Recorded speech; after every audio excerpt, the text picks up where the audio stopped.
बच्चों question number 1 से लेके 16 तक ऑलरेडी मैं पहले के लेक्चर में डाल चुका हूँ एनसीईआरटी के। तो अब जो क्वेश्चंस होंगे 17 से लेके क्वेश्चन नंबर 17 से लेके पूरे एंड तक, है ना, एनसीईआरटी के ऑल्टरनेटिंग करंट के क्वेश्चंस हैं। तो ध्यान दीजिएगा, है ना। इस लेक्चर में हम लोग वही डिस्कस करेंगे, question number 17 to last question number 26 तक। तो क्वेश्चन नंबर 17 क्या है, ध्यान से सुनिएगा। कह रहे keeping the source frequency equal to the resonant frequency, यानी under the condition of resonance circuit.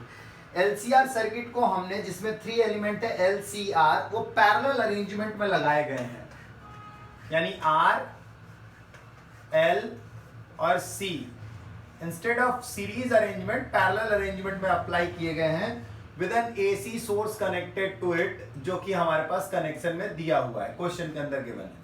अच्छा, आगे बोला है कि show that the current in the parallel LCR circuit is minimum at this frequency, ठीक है ना। Obtain the current RMS value in each branch. Each branch मतलब रजिस्टर में भी, इंडक्टर में भी और कैपेसिटर में भी। जबकि सारी वैल्यूज हमने चूज जो करनी है यानी कंसीडर करनी है, वो एक्सरसाइज के क्वेश्चन नंबर 7.11 के अकॉर्डिंग लेना है, यानी उसी के एक्सरसाइज के क्वेश्चन से हमें सारी वैल्यूज कंसीडर करनी है। तो उसमें वैल्यूज जो दे रखी है 7.11 में, इंडक्टर की वैल्यू दे रखी है 5 हेनरी, कैपेसिटर की वैल्यू दे रखी है 80 माइक्रोफैराड। आप 7.11 क्वेश्चन में आप ये वैल्यू देख सकते हैं, और सप्लाई आरएमएस वैल्यू दे रखी है 230 वोल्ट। ये सब कुछ गिवन है वहां पर। तो सबसे पहले तो रेजोनेंट फ्रीक्वेंसी निकालो, जो कि होता है under root L C. L की वैल्यू पता है, सी की वैल्यू भी 80 माइक्रोफैराड। आप इस पूरे को सॉल्व कर लीजिए तो आप लोगों को लगभग 50 हर्ट्ज की, ठीक है, एंगुलर फ्रीक्वेंसी आप लोगों को मिल जाएगी। 50 रेडियन पर सेकेंड वैसे बोलते हैं, क्योंकि एंगुलर फ्रीक्वेंसी है। तो निकल गया, ये फ्रीक्वेंसी निकल गई आप लोगों के पास। अब आप लोगों को current in each branch, RMS current in each branch. तो पहले तो अगर मैं करंट बताऊं रजिस्टर के लिए, अगर मैं रजिस्टर की बात करूं तो वी आरएमएस अपॉन में जेड। तो वी आरएमएस कितना है, ध्यान से देखिए, वी आरएमएस है 230। अब रही बात रजिस्टर की, तो जेड की जगह पर रजिस्टर के केस में आएगा आर। याद रखिएगा, केवल रजिस्टर की बात कर रहे हो तो आएगा आर। आर की वैल्यू कितनी है 40। ये नियरली इसको सॉल्व करोगे तो 5.75 एम्पियर के आसपास आ जाएगा।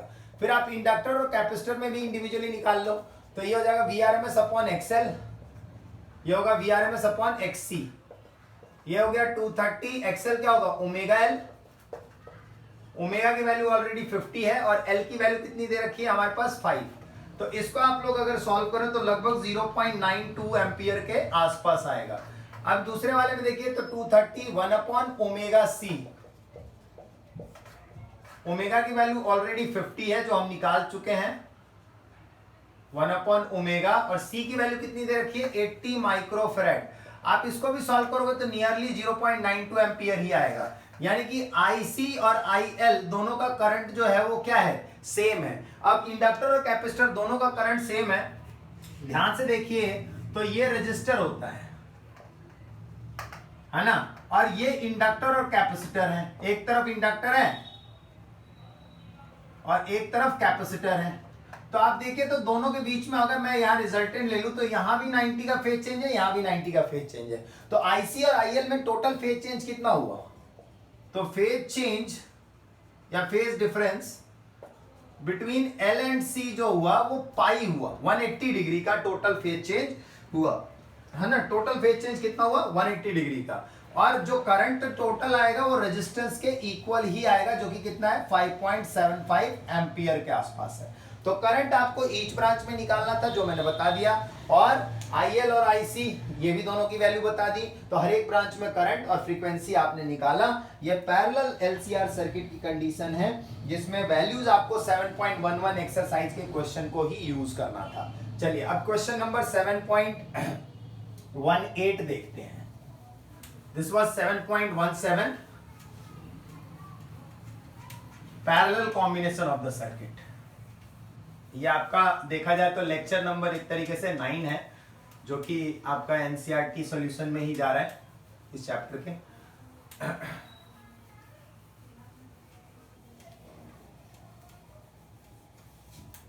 कुछ एडिशनल क्वेश्चंस के लेक्चर और बनाऊंगा इस चैप्टर के, एक और बनाऊंगा, ठीक है ना, उसके बाद चैप्टर नंबर 8। देखिए तो अब क्वेश्चन नंबर 7.18 देखते हैं फटाफट जल्दी से।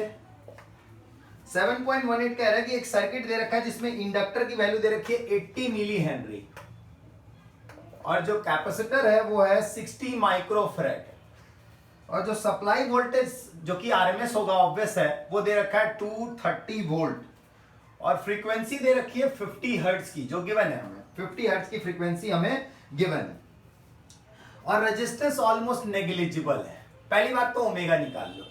ओमेगा होता है 2 पाई न्यू तो 2 पाई की वैल्यू 3.14 और न्यू की वैल्यू 50 तो इसको नियरली सॉल्व करोगे तो आप लोगों को मिल जाएगा 314 रेडियन पर सेकेंड है ना, नियरली इतने के आसपास आ जाएगा। ओमेगा की वैल्यू तो वैसे भी निकालनी ही पड़ती है हमें।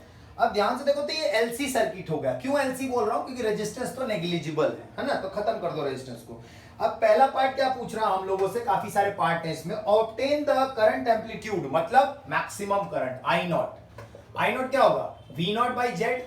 अब सिंस जो सर्किट है, सर्किट जो है वो रेजोनेंस में है, सर्किट जो है रेजोनेंस में नहीं, ऐसा बोला नहीं है, चलिए तो निकाल लीजिए।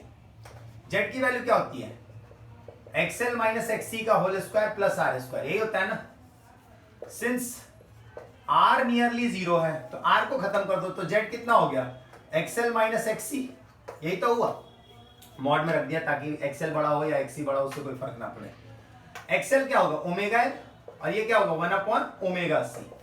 ओमेगा की वैल्यू कितनी है 314 इंटू इंडक्टर की वैल्यू कितनी है 80 मिली हेनरी माइनस 1/ओमेगा की वैल्यू 314 और सी की वैल्यू कितनी है 60 माइक्रोफैराड।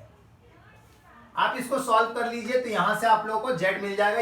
ये पूरी कैलकुलेशन आप लोग करोगे ना, ये पूरी कैलकुलेशन आप लोग सॉल्व कर लोगे तो आप लोगों को जेड की वैल्यू जो है नियरली यहां से निकल के आ जाएगी 27.9 ओम के आसपास आ जाएगी, यानी 28 ओम के आसपास आ जाएगी। ये आप आसानी से कैलकुलेट कर सकते हो, कैलकुलेशन टफ नहीं है। बस याद रखना रेजिस्टेंस को नेग्लेक्ट करना है क्योंकि नियरली 0 है। तो अब आई नॉट क्या हो गया वी नॉट बाई जेड। अब वी नॉट क्या होता है बच्चों √2 times V R M S, √2 times V R M S. Supply voltage कितना है 230 अपॉन 27.9 या 28 के आसपास। तो राउंड ऑफ करके आप यहां से इस करंट को निकाल सकते हो, लगभग 8.3 एम्पियर या 8.2 एम्पियर के आसपास आना चाहिए। ये हुआ पीक करंट। कौन सा करंट पीक करंट।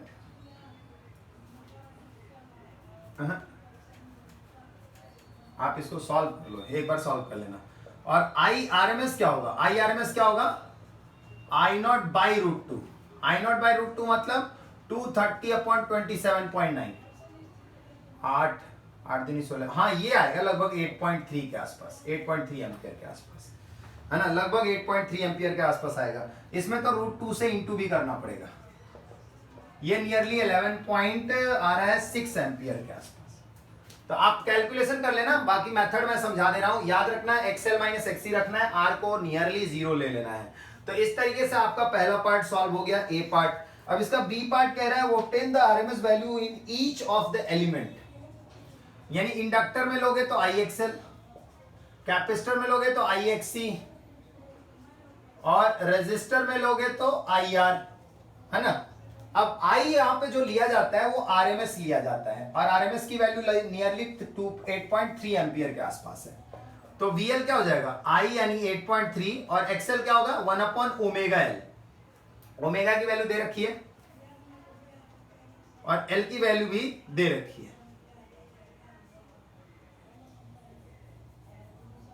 है ना। यहां से आप निकाल सकते हो आसानी से किसकी वैल्यू, इंडक्टर का क्रॉस वोल्टेज की वैल्यू, जो कि आप XL से फाइंड आउट कर सकते हो। XL की वैल्यू क्या होती है 1/ओमेगा L। ओमेगा की वैल्यू तो आप लोगों को पता ही है ना और L दिया हुआ है। तो यहां से आप लोग देखोगे तो ये लगभग नियरली 207 वोल्ट के आसपास आएगा। ऐसे ही VC भी निकाल सकते हो IXC करके, यानी I 1/ओमेगा C करके, वो भी निकाल लेना आप लोग, कैलकुलेट कर लेना, है ना। वो कैलकुलेट करोगे तो लगभग नियरली 437 वोल्ट आएगा। कैलकुलेशन करना आपका काम है। ओमेगा की वैल्यू आपको पता है कितनी है ओमेगा की वैल्यू, ये रही 340, यहां भी वही यूज किया हमने, ठीक है ना। तो यहां से VL और VC आ गया। और VR निकालना है तो VR भी निकाल सकते हो क्योंकि तीनों एलिमेंट पे निकालना है। VR क्या होगा IR होगा। I की वैल्यू कितनी है 8.3 आरएमएस वैल्यू लेना होता है, और रेजिस्टेंस कितने का है, नियरली 0 है, तो ये तो खत्म ही हो गया, वोल्टेज अक्रॉस द रेजिस्टर खत्म है, नहीं है। इसके बाद अगला पॉइंट क्या बोल रहे हैं, अगला पॉइंट बोल रहे हैं what is the average power transfer to inductor and capacitor and total power absorbed. तो सी डी पार्ट में क्या बोल रहे हैं, ध्यान से देखना। देखो इंडक्टर, देखो तो नियरली रजिस्टर की वैल्यू तो 0 है ना बच्चों। अब पावर एब्सॉर्ब या पावर ट्रांसफर जो होगा इंडक्टर के केस में और रेजिस्टर के केस में, A B C, C part, तो पावर का फॉर्मूला होता है V R M S I R M S cos phi. याद रखना इंडक्टर के केस में फेज डिफरेंस π/2 होता है प्लस, और कैपेसिटर में minus, plus minus pi.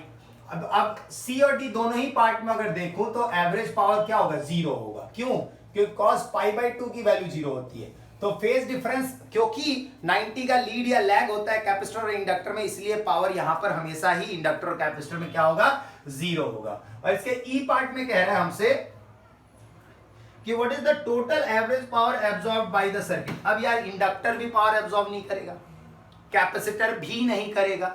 Inductor और कैपेसिटर अगर दोनों ही पावर एब्सॉर्ब नहीं करेंगे, दोनों ही का एक पावर 0 होगा, टोटल सर्किट का भी तो पावर एब्सॉर्ब 0 होगा। पावर एब्सॉर्ब्ड 0 होगा पूरे सर्किट का। क्यों, क्योंकि सर्किट में रेजिस्टेंस है ही नहीं, और रेजिस्टेंस नहीं है तो पावर एब्सॉर्ब कौन करेगा, रेजिस्टेंस होता तो पावर एब्सॉर्प्शन होता, तो रेजिस्टेंस नहीं है तो इसलिए पावर एब्सॉर्ब नहीं होगा, ये चीज ध्यान रखना। चलिए हम नेक्स्ट क्वेश्चन पे आते हैं। याद रखिएगा पूरे सर्किट का भी पावर एब्सॉर्ब 0 है, क्योंकि L और C की वैल्यू है, R की वैल्यू नियरली 0 है। चलिए नेक्स्ट देखते हैं, कैलकुलेशन कर लीजिएगा बच्चों, है ना। Next question number 7.19।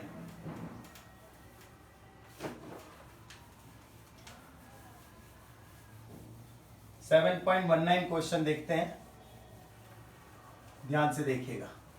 एक एक क्वेश्चन एनसीईआरटी का आपको आने चाहिए, चाहे वो मिसलेनियस या चाहे वो एडिशनल पार्ट के हो या फिर बिना एडिशनल के। और एग्जाम्पल भी जरूर कीजिए, एग्जाम्पल भी जरूर करना चाहिए, ठीक है, ताकि काफी सारे क्वेश्चन एग्जाम्पल से भी आ जाते हैं कभी कभार। अब क्वेश्चन नंबर 7.19। अच्छा, इस क्वेश्चन में 7.18 यूज हुआ है, ठीक है। एनसीईआरटी में यही तो दिक्कत है, कुछ क्वेश्चंस में ना पीछे वाले क्वेश्चंस के वैल्यूज यूज कर लेते हैं। चलिए कोई नहीं। सपोज द सर्किट इन 7.18 जो अभी सॉल्व किया हमने, उसमें अगर रेजिस्टेंस की वैल्यू 15 ओम आ जाए, देखिए सबसे पहले तो वहां पर इंडक्टर की वैल्यू थी 80 मिली हेनरी, कैपेसिटर की value 60 microfarad, supply volt 230 volt, ठीक, और फ्रीक्वेंसी था 50 हर्ट्ज, ये सब कुछ था। और रेजिस्टेंस 0 था, लेकिन रेजिस्टेंस इस बार दे दिया, कितना दे दिया, 15 ओम दे दिया। कह रहा है average power transfer to each element और द टोटल पावर एब्सॉर्ब्ड कितना होगा, टोटल पावर एब्सॉर्ब्ड। देखो पावर जो होगा फॉर, अगर मैं इंडक्टर की बात करूं एल की, तो वो अभी भी वीआरएमएस आईआरएमएस कॉस फाई की बात होगी। और फेज डिफरेंस कितना होता है इंडक्टर में, π/2, तो वीआरएमएस आईआरएमएस कॉस π/2 वो अभी भी 0 होगा, चाहे इंडक्टर के लिए बोलो या फिर कैपेसिटर के लिए। तो इन दोनों में तो 0 ही होना है इन एनी केस, चाहे रेजिस्टेंस की वैल्यू हो या ना हो। अब देखते हैं हम लोग कैपेसिटर में, सॉरी रेजिस्टर में, तो उसके लिए हमें बाकी वैल्यूज भी निकालनी पड़ेंगी। सबसे पहले तो एक्सएल क्या होगा, एक्सएल क्या होता है, ओमेगा एल, ओमेगा होता है 2 pi nu L, 2 pi nu L यानी इंडक्टेंस की वैल्यू। आप इस पूरे को नियरली सॉल्व करोगे तो लगभग 25.12 ओम आएगा।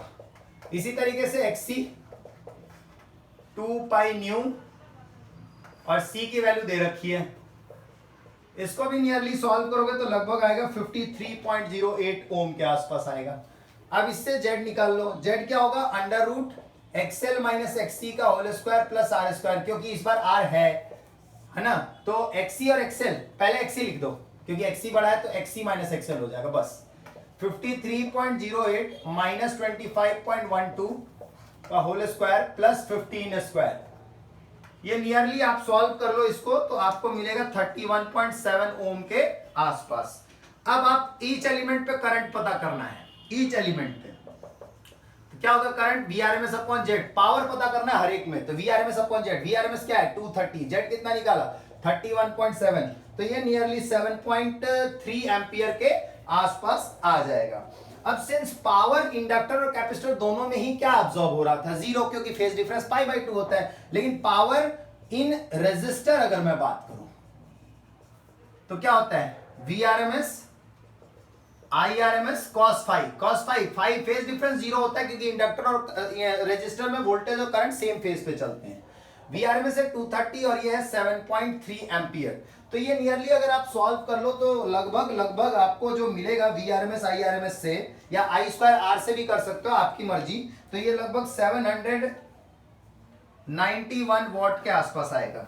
तो therefore total power absorbed in the circuit क्या हुआ, 0 और 791 वॉट, यानी टोटल भी उतना ही आएगा जितना कि रेजिस्टर का होगा। क्यों, क्योंकि इंडक्टर और कैपेसिटर में पावर एब्सॉर्ब नहीं होता है। ठीक है ना। चलिए अब देखते हैं अगला क्वेश्चन 7.20 फटाफट। ये 7.19 बहुत ही आसान क्वेश्चन था, बस थोड़ा सा 7.18 पे चेंज ला दिया गया था और कुछ नहीं। क्वेश्चन नंबर 7.20 देखते हैं ये क्या कहता है।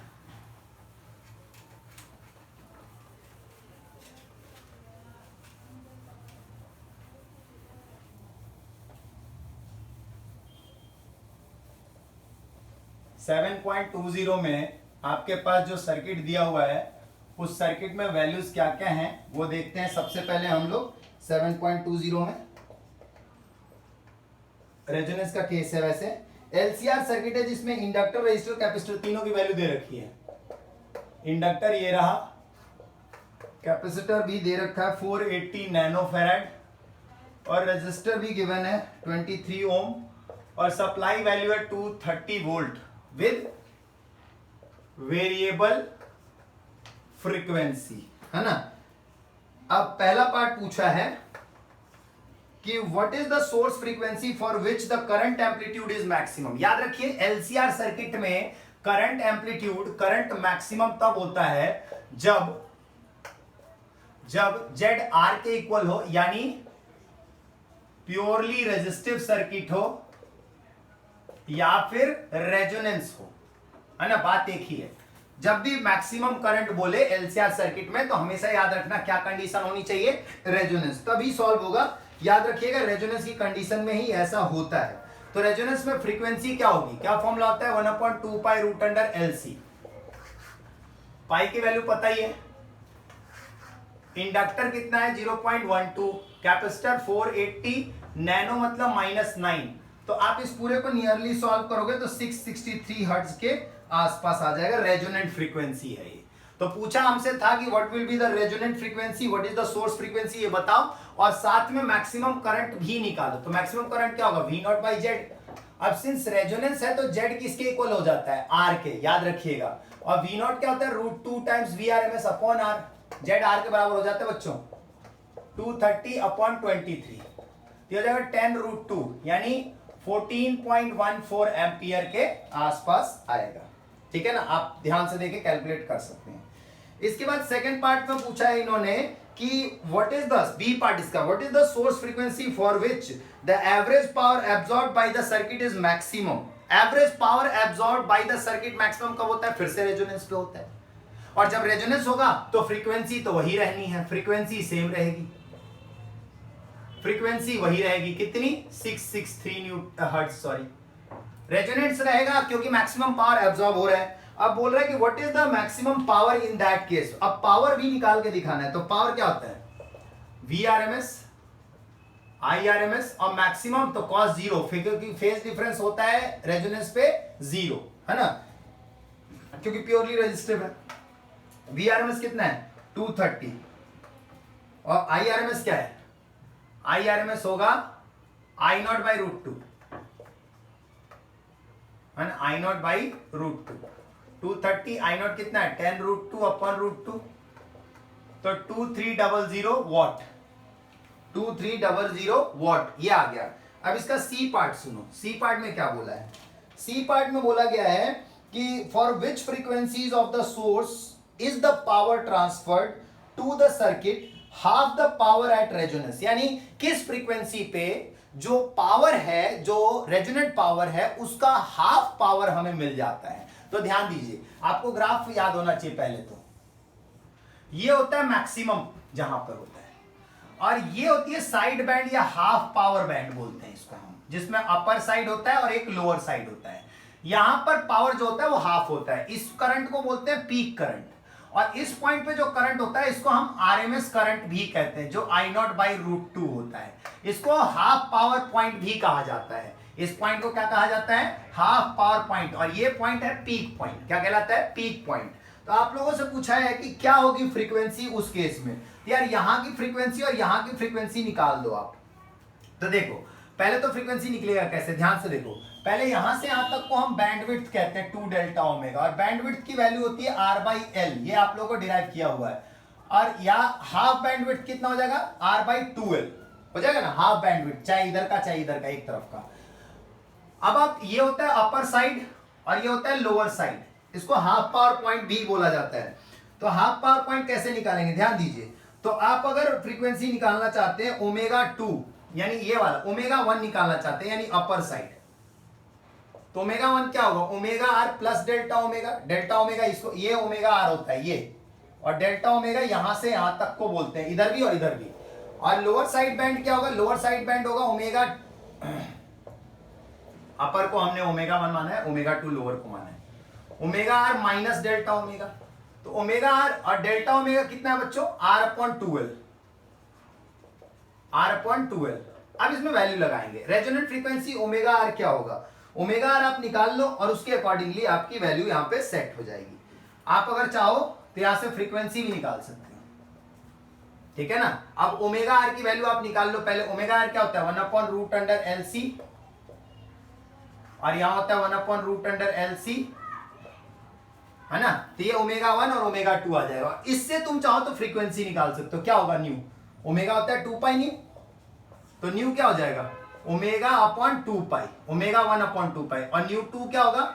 ω2/2π। आसानी से यहां से फ्रीक्वेंसीज निकल जाएंगी हाफ पावर पॉइंट की। तो पहले ये सॉल्व करोगे दोनों पॉइंट, फिर उसके बाद ω1 को 2π से डिवाइड और ω2 को भी 2π से डिवाइड करोगे, तो न्यू1 और न्यू2 दोनों फ्रीक्वेंसी आप आसानी से निकाल सकते हो, जिसको सॉल्व करके नियरली ये आएगा 678 और ये आएगा नियरली 648 हर्ट्ज। आप वैल्यू लगा के सॉल्व कर लेना बच्चों। हाँ, क्योंकि RLC सब कुछ तो दिया हुआ है ना यार, यहां पे पुट करना है और बाकी सॉल्व कर लेना है। इसको हम हाफ पावर पॉइंट भी कहते हैं, हाफ पावर पॉइंट भी कहते हैं। इस पॉइंट को ध्यान से देख लेना, बहुत इंपॉर्टेंट है ये वाला सेक्शन, यानी इसका तीसरा पार्ट। अब देखिए, अब वो कह रहा है कि इस टाइम पे पावर भी पता करो कि पावर कितना होगा इस टाइम पे, है ना। इस टाइम पे हमें क्या पूछा गया है? नहीं, पावर नहीं, what is the current at this frequency, current पता करो। यार इस फ्रीक्वेंसी पे जो ये हाफ पावर पॉइंट है, यहां पर करंट कितना है? I0/√2 है, तो करंट कितना होगा at this point? Current at half power point, half power point पे करंट क्या होगा? I0/√2।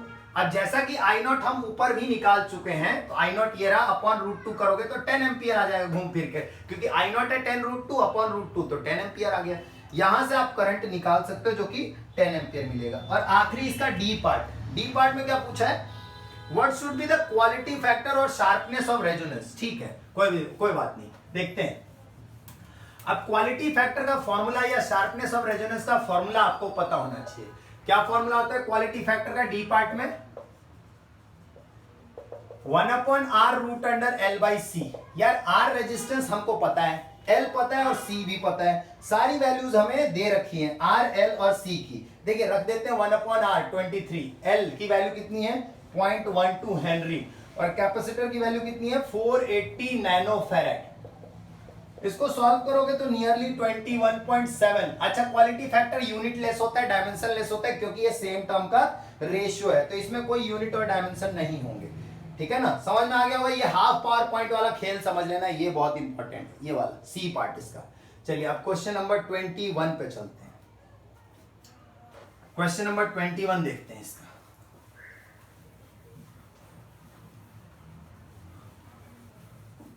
ध्यान से देखिएगा क्वेश्चन नंबर 21।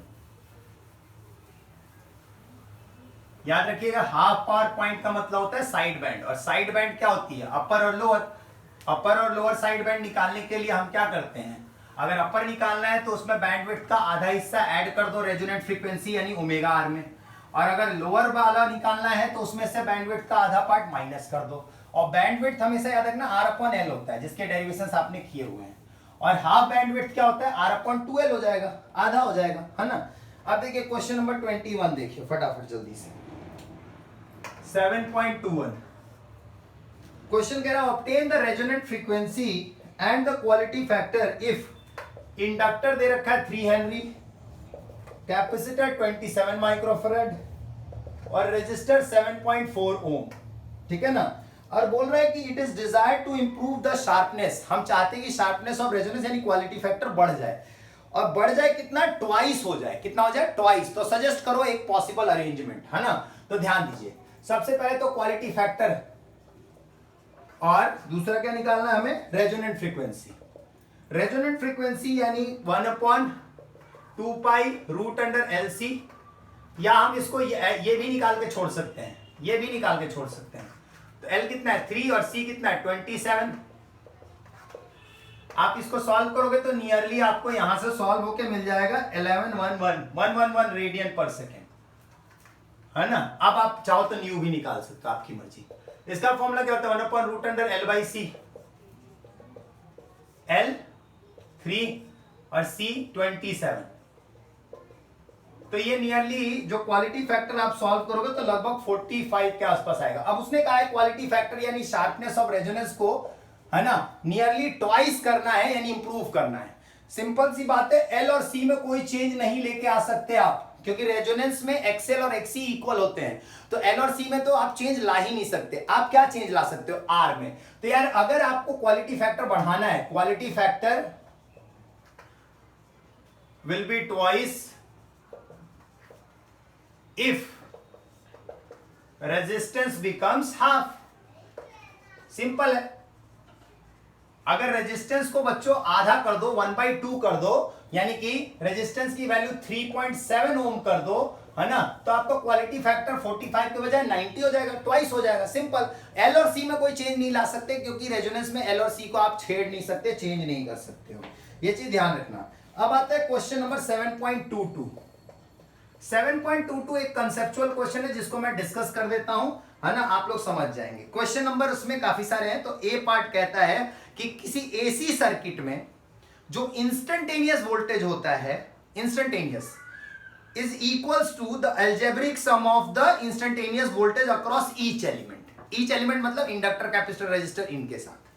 मगर यही चीज सेम अलजेब्रिक सम वाली बात आरएमएस वोल्टेज में ट्रू क्यों नहीं होती? तो देखो वोल्टेज में ट्रू क्यों नहीं होती, बिकॉज अगर हम देखें, पहले पार्ट की बात कर रहा हूं, तो रेजिस्टर का वोल्टेज और करंट इधर जा रहे हैं, इंडक्टर का लीड करता है, कैपेसिटर का लैग करता है, ये रहा रिजल्टेंट, ये फेज डिफरेंस है।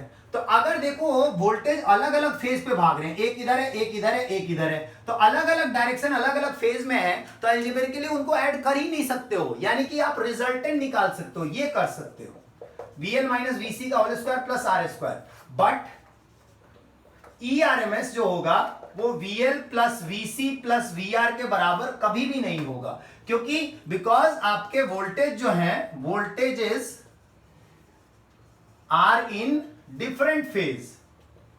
अब डिफरेंट फेज में है, इसीलिए आरएमएस वोल्टेज कभी भी, याद रखिए, अलजेब्रिकली ऐड नहीं किए जा सकते, ये कंडीशन ध्यान रखिएगा। चलिए सेकंड पार्ट, इसका बी पार्ट कह रहे हैं capacitor is used in primary circuit of induction coil.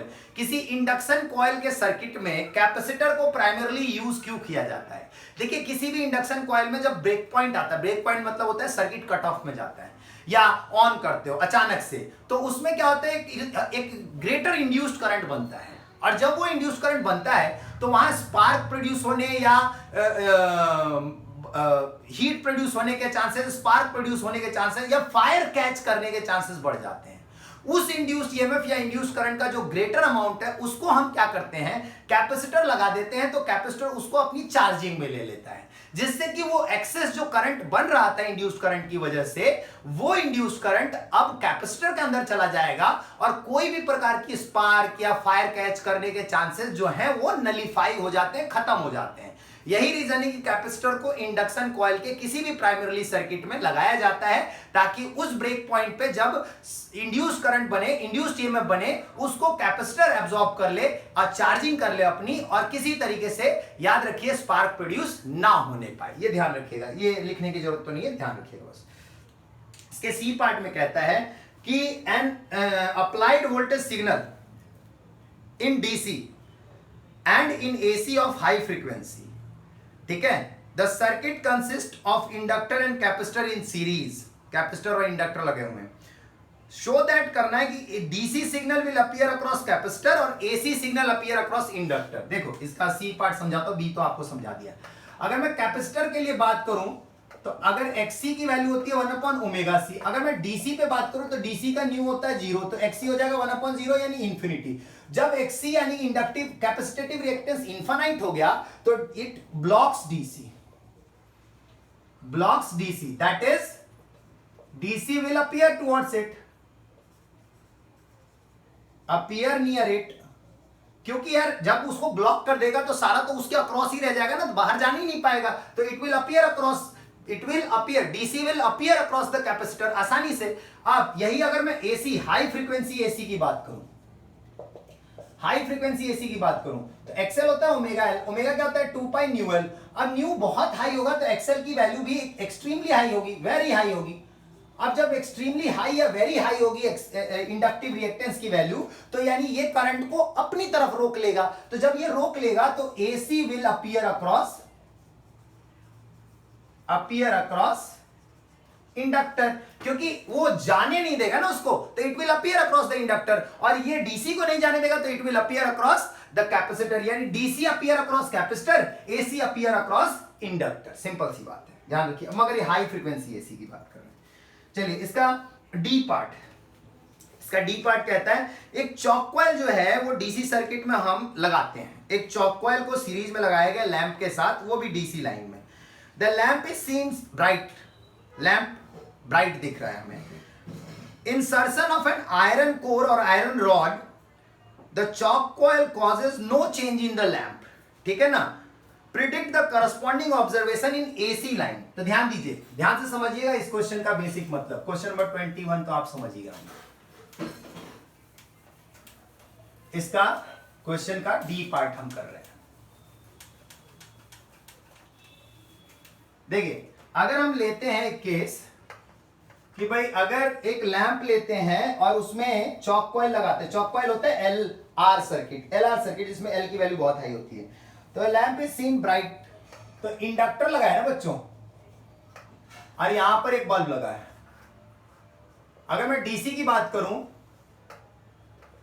तो डीसी में एक्सएल की वैल्यू होगी ओमेगा एल, ओमेगा होता है 2 न्यू एल, और न्यू की वैल्यू डीसी में 0 होती है, तो एक्सएल भी 0 होगा। अब अगर रेजिस्टेंस ऑफर ही नहीं करेगा तो लैंप जो है वो ब्राइटली यहां पे साइन करेगा, सिंपल। लेकिन अगर हम इसमें यहां पर आयरन का रॉड लगा दें, क्या लगा दें, रॉड लगा दें, तो रॉड लगा देंगे तो याद रखिए सेल्फ इंडक्टेंस की वैल्यू होती है mu not an square L, तो अगर रॉड लगा दीजिएगा तो म्यू आर आ जाएगा, यानी कि सेल्फ इंडक्टेंस जो है वो बढ़ जाएगा, new self inductance will increase, क्योंकि कोर इंसर्ट हुआ है।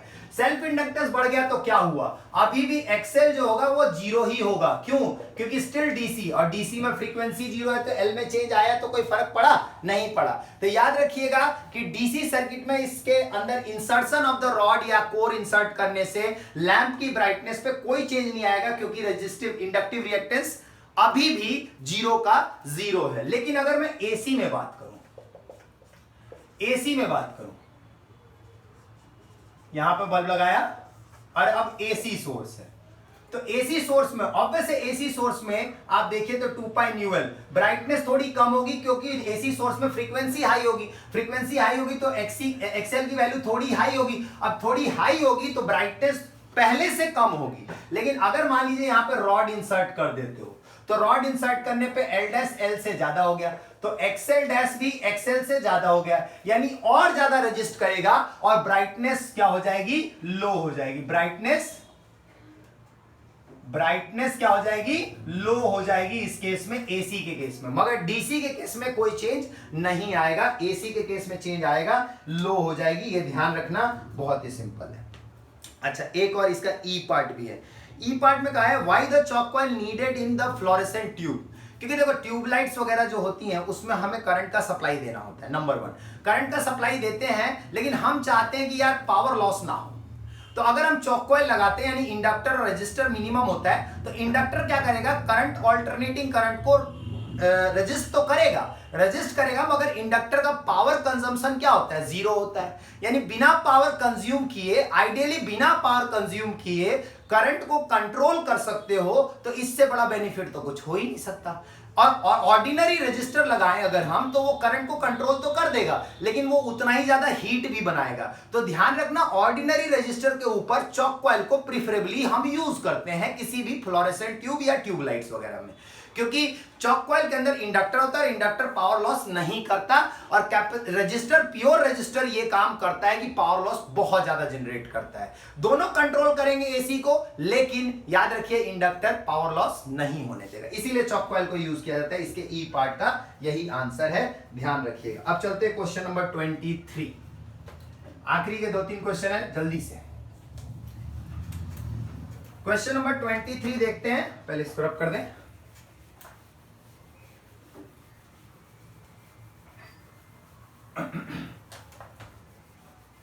चॉक कॉइल हमेशा याद रखिए एलआर सर्किट होता है, लेकिन आर की वैल्यू बहुत ही छोटी होती है, सारी वैल्यू इंडक्टर की होती है। और इंडक्टर क्या करता है, इंडक्टर एसी को रेजिस्ट तो करेगा, क्योंकि एक्सएल की वैल्यू होती है 2 पाई न्यू एल, और न्यू के साथ डायरेक्टली प्रोपोर्शनल है। मगर दिक्कत यह है कि वहां पर रेजिस्ट करेगा, मगर पावर जो होगा वो जीरो होगा, पावर जीरो कंज्यूम करेगा इंडक्टर आइडियली। लेकिन वहीं अगर प्योर रेजिस्टर होगा तो हीट बनाएगा, बहुत सारा पावर कंजम्पशन होगा, तो ये दिक्कत है प्योर रेजिस्टर के साथ। कंट्रोल दोनों ही करेंगे। चलिए 7.23, और ये भी ध्यान रखना है कि डीसी सर्किट हो तो फ्रीक्वेंसी जीरो होता है, और फ्रीक्वेंसी जीरो होगा तो एक्सेल का कोई चेंज नहीं आएगा, चाहे वो रॉड इंसर्ट करो ना करो, कोई फर्क नहीं पड़ता। क्वेश्चन नंबर 23 में कह रहे हैं एक पावर ट्रांसमिशन लाइन है जिसमें इनपुट पावर जो दे रखा है, इनपुट वोल्टेज जो दे रखा है प्राइमरी कॉइल का 2300 वोल्ट है, स्टेप डाउन है, ये ट्रांसफार्मर का केस है, स्टेप डाउन है, और उसमें प्राइमरी की वाइंडिंग है 4000 टर्न्स। हमें बताना है कि सेकेंडरी के नंबर ऑफ टर्न्स क्या होंगे, जबकि पावर आउटपुट जो है, यानी वोल्टेज आउटपुट जो है वो 230 वोल्ट है। सिंपल यार, NS upon NP is equal to VS upon VP या ES अपॉन EP, कुछ भी कह लो। तो यहां से NS निकालना है, NS हो जाएगा VS into NP, VS into NP upon में VP।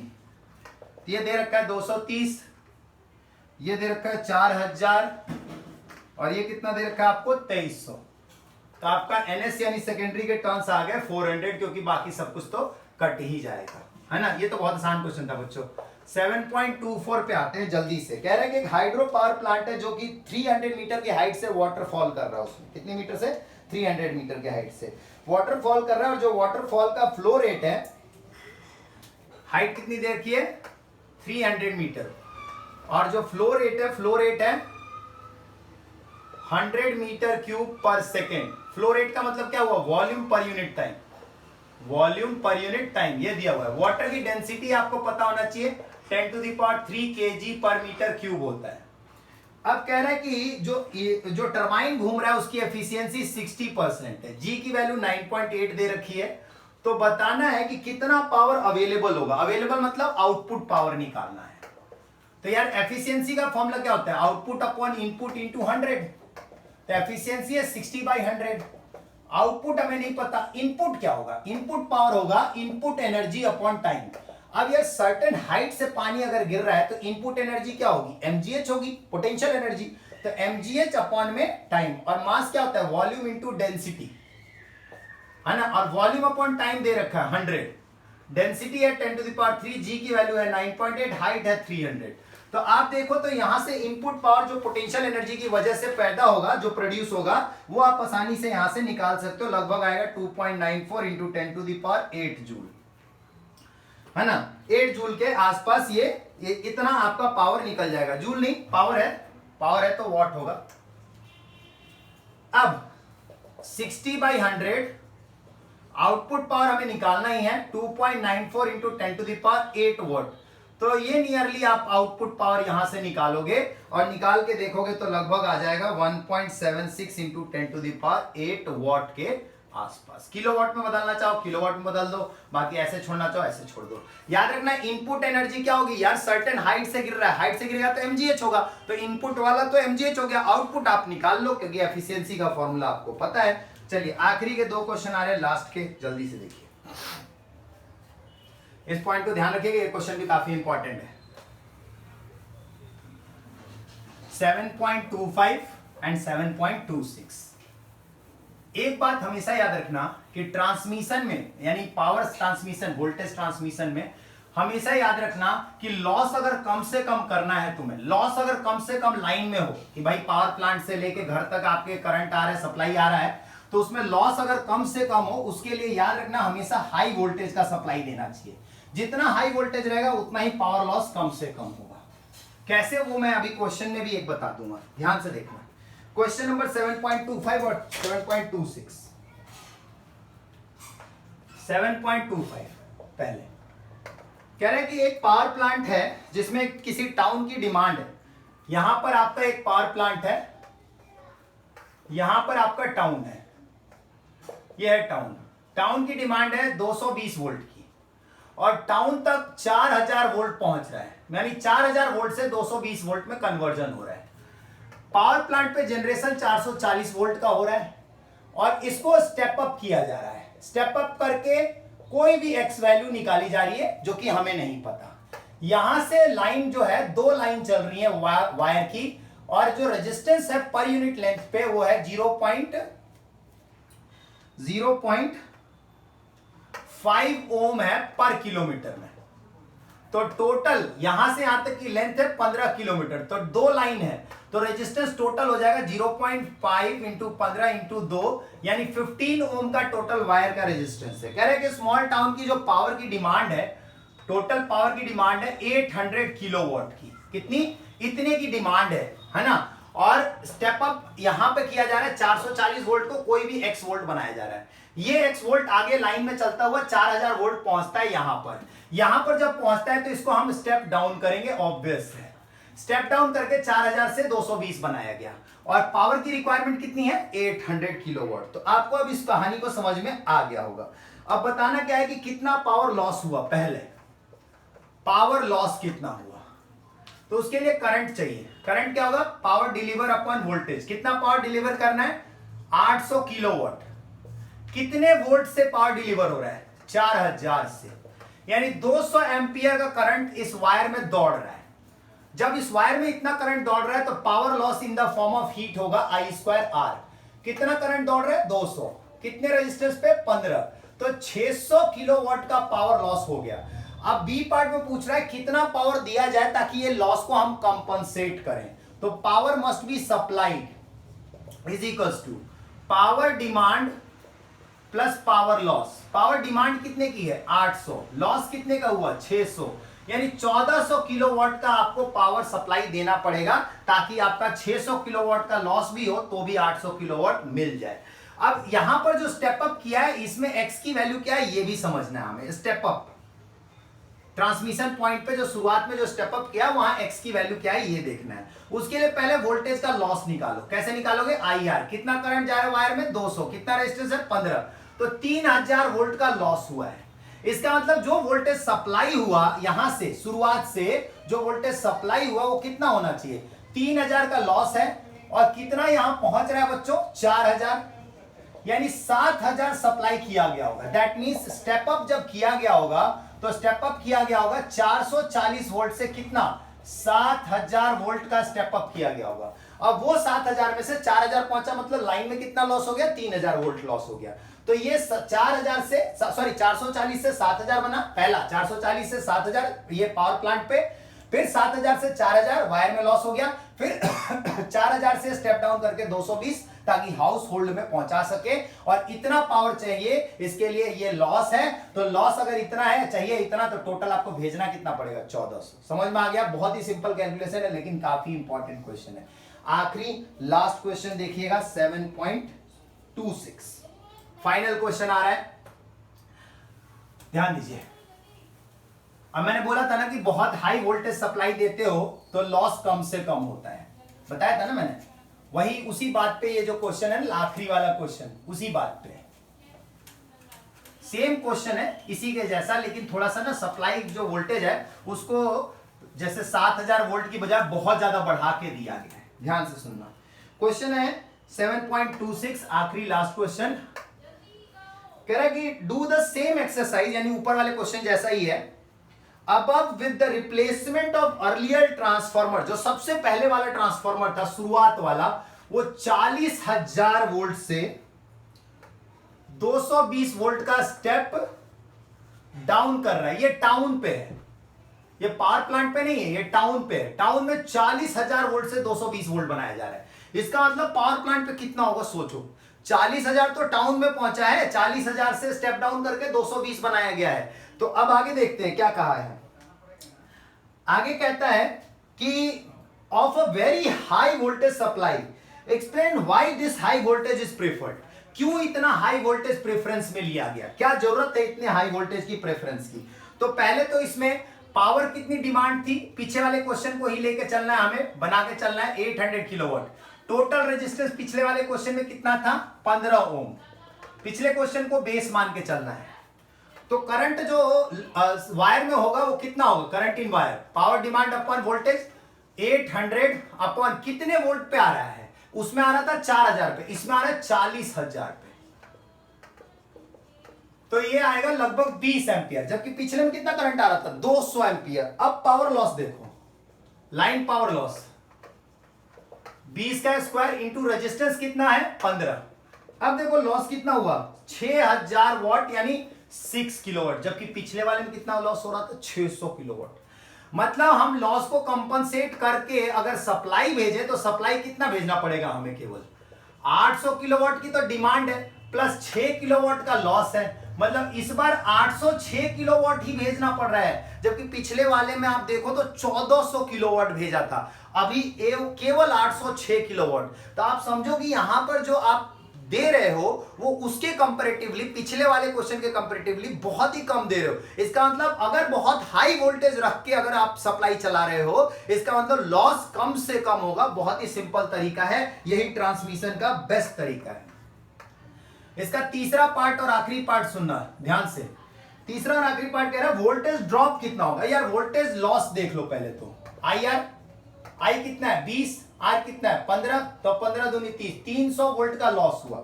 यानी कि आपने जो स्टेप अप किया होगा वो क्या किया होगा, 40,000 प्लस 300 वोल्ट का लॉस, मतलब 40,300 वोल्ट। यानी स्टेप अप क्या किया गया होगा, स्टेप अप किया गया होगा। पिछले में 440 वोल्ट से 7000 वोल्ट का स्टेप अप था, इसमें 440 वोल्ट से 40,300 वोल्ट का स्टेप अप है। अब तुम कहोगे इससे फायदा क्या हुआ, तो यार सबसे तगड़ा फायदा तो यहां हो गया कि आपको केवल 6 किलोवाट एक्स्ट्रा देना पड़ रहा है और आपका काम बन जा रहा है। तो इसका मतलब लाइन पावर में हमेशा बहुत ही हाई वोल्टेज देना चाहिए सप्लाई, ताकि उससे क्या हो, लॉस कम से कम हो, और वो बहुत ही अच्छी बात है।